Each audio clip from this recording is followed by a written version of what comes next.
শ্ৰদ্ধেয় অধ্যক্ষ ডাঙৰীয়া, ইয়াত যিমানবিলাক বক্তাই কৈ আছে আটাইবিলাক বক্তাই এটাই কথা কৈছে যে আমাৰ জনজাতিসকললৈ অধিক ক্ষমতা প্ৰদান কৰিব লাগে।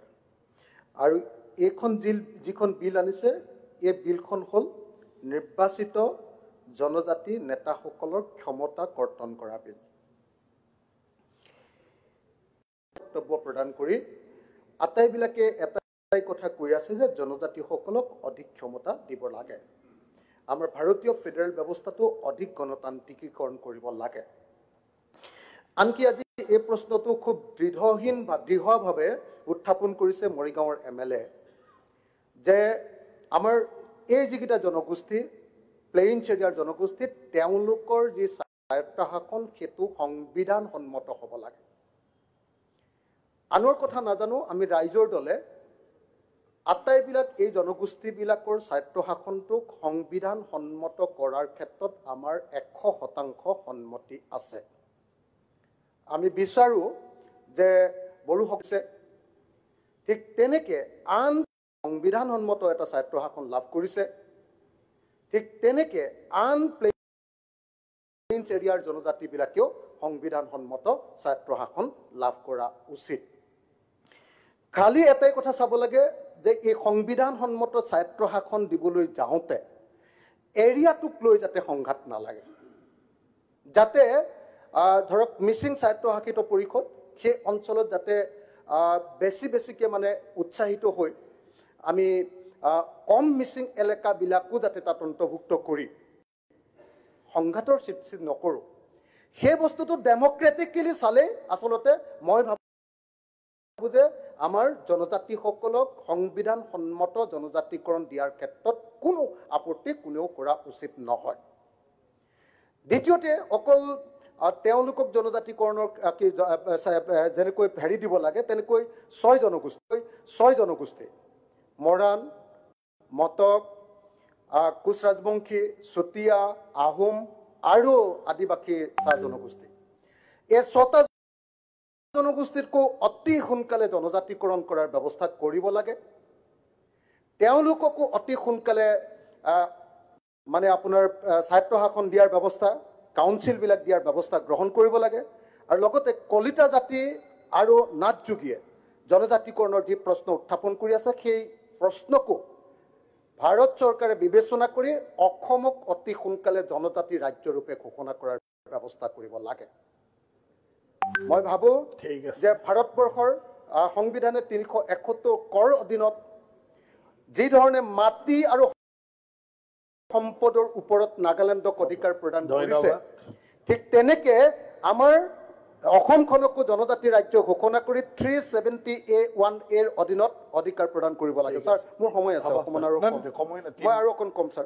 হৈ গ'ল এতিয়া ছাৰ, ইয়াত যিটো আনিছে, ইয়াত যিটো প্ৰভিজন আনিছে ছাৰ সংশোধনীৰ কাৰণে, মই এটা বাক্য পাঠ কৰি দিলে, আধা বাক্য পাঠ কৰি দিলে কথাটো ওলাই। এইটো প্ৰস্তাৱ আহিলে আমাৰ আমিনুল ইছলাম ডাঙৰীয়াহঁতে ট্ৰাইবেল হৈ গ'লে দিগদাৰ হৈ যাব নে? আমাৰ প্লিজ জনজাতি ৰাজ্য আমাৰো এটা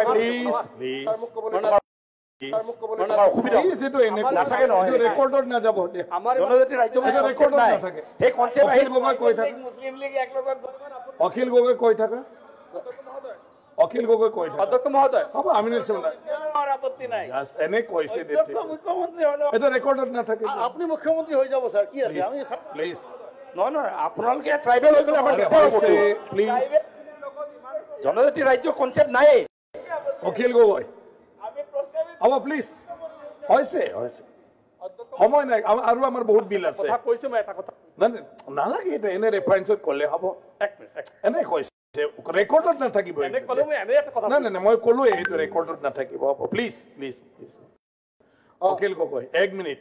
হয়, এতিয়া আমি দেখিছোঁ যে ইয়াত যিটো আনিছে, ইয়াত কৈছে যে হি মে এজিউম টু হিমছেল্ফ, গভৰ্ণৰে কি কৰিব পাৰিব, himself all and any other powers and functions of the General Council and the executive functions of the General Council and the Executive Council, and appoint such person or interim committee or any authority as he may specify. Who shell exercise the power, দুটা বস্তু কৈছে। এক number কৈছে যে আপোনাৰ গভৰ্ণৰৰ হাতলৈ ক্ষমতা যাব আৰু গভৰ্ণৰে কাৰোবাক দিব পাৰিব। মই ভাবোঁ যে এইটো স্পেচিফাই কৰি দিব লাগে, যিখন মানে ইলেক্টেড কমিটি আছে তেওঁলোককে এটা ইণ্টেৰিয়াম পিৰিয়ডৰ কাৰণে তেওঁলোককে সেই ক্ষমতাটো দিব লাগে। তাত গভৰ্ণৰ বা অন্য কোনোবা মানুহ বা কোনোবা অফিচাৰক যাতে সেইটো ক্ষমতা প্ৰদান কৰা নহয়, তেতিয়াহ'লে এইটো আনডেমক্ৰেটিক হ'ব। গতিকে মই ভাবোঁ যে এই যিখন ইলেক্টেড কমিটি তেওঁলোককে 6 মাহৰ কাৰণে সেইটো স্পেচিফাই কৰি দিব লাগে বা এবছৰৰ কাৰণে মেক্সিমাম সেইটো কৰিব পাৰিব, কিন্তু তাতকৈ বেছি কৰাটো কেতিয়াও উচিত নহ'ব। আৰু আকৌ যাতে ইলেকশ্যনৰ প্ৰভিজনটো আহি যায় তাৰ কাৰণে, নহ'লে আজিৰ দিনটোত আজি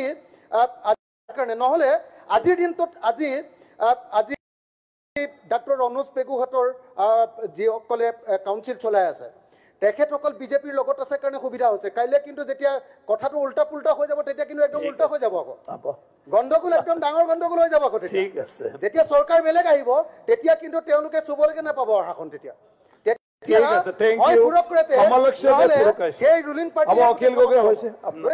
এইটো সাংঘাতিক ধৰণৰ এটা গণ্ডগোলীয়া কথা এটা আনিছে। মই ভাবো যে এইটো স্পেচিফাই কৰি দিয়া দৰকাৰ। ঠিক আছে অধ্যক্ষ মহোদয়, 7খন অট'নমাছ কাউন্সিলৰ বিল অনা হৈছে। অধ্যক্ষ মহোদয়, মই আদৰণি জনাইছোঁ, কাৰণ জনজাতিৰ উন্নয়নৰ ক্ষেত্ৰত এইখন চৰকাৰ বদ্ধপৰিকৰ হয়। অধ্যক্ষ মহোদয়, আমি এটাই কথা